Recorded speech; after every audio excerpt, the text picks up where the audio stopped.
देखिए, हमारा जो लीगल सिस्टम है ना, वो जजा और सजा पे बेस्ड है। हम वकील का जो काम होता है वो ये होता है कि जिसने जो जुर्म किया है उसको उतनी सजा मिले, उससे ज्यादा सजा ना मिले।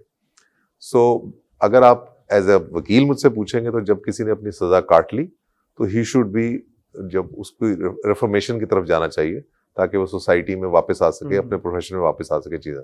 हाँ, जो उसकी एक सोशल एस्पेक्ट है, या आप उसको आप अपने तौर पे कहें कि हम अगर अपनी सोसाइटी की बेटरमेंट की तरफ बात करें, या ये हम कहें कि जी ये टेंटेड हैं, इनको कभी आने नहीं देना चाहिए, वो एक प्योरली एक सोशल, या वो आपके बोर्ड की अपनी पॉलिसीज का इशू है। कानून में किसी, जब आपने सजा काट ली तो आपको वापस आने का से रोकना नहीं चाहिए।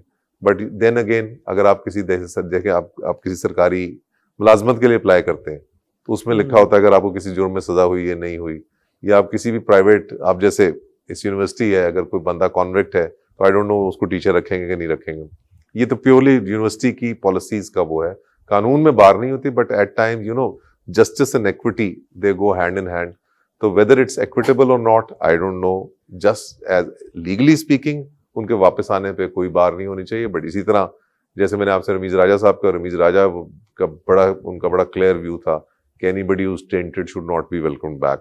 कुछ चेयरमैन का व्यू था कि यार दे ऑलरेडी, जैसे मुझे इजाज भट्ट साहब ने ये कहा कि भाई अब सलीम मलिक का करियर इज ओवर।